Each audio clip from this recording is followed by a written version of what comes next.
Taip, aš esu labai šiandien gerai nusiteikęs. Naciškai, nes aš įsivaizduoju, kaip aš galėčiau, būdamas jaunas ir gražus, lėkti su šito daiktu, nes šitas daiktas yra tikrai labai ir gerai padarytas. Šiaip jis nėra mirgų margų, čia tik dabar per telefoną. Taip, bet jis čia taip per telefoną filmuojant yra mirgų margų.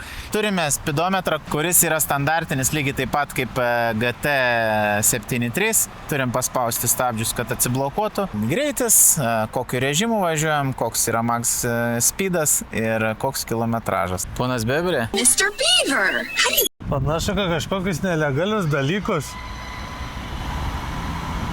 Nu, ar tikrai toks vaikis tiek jau gali važiuoti?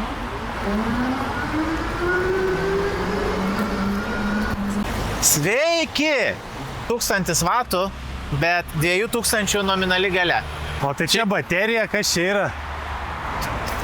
Kas baterija? Čia su baterija? Čia baterija, o čia variklis. Tau tokiem aiškiai. Taip, čia yra labai panaši struktūra, kaip praktiškai vienas prie vieno daiktas, kaip GT73. Galit nuvažiuoti su juo 98 km, taip traktuoja. Hidrauliniai stabdžiukai, turim šviesas, turim posūkius. Šiaip iš tikrųjų labai solidžiai padarytas. Turim greičius, aišku, čia jau tą apsižiūrėjom, ne? Išjungiam raktelį. Pats amortizatorius priekinis, jis yra šiaip močinas tikrai. Šitas man asmeniškai patinka. Čia net dizaino sprendimai, o kalnus, matot, parodo, gražiai šiaip išpjauta yra. Ratai stiprinti, stabdžiai hidrauliniai. Priešingai nei GT73 nėra pedalų ir nėra kaip juos pridėti. Tai yra tik tais pakojai arba kaip ten gal kas sako pegai. Išimama baterija 48 V 27 Ah. Tai jeigu šiaip dviračio yra 13, tai čia yra 27 kaip dvigubai dviračio.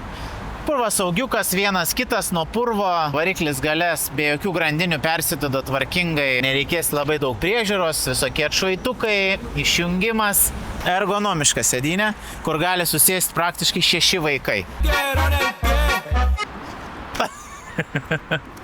Nu, vienu žodžiu, moku, žinokit viską.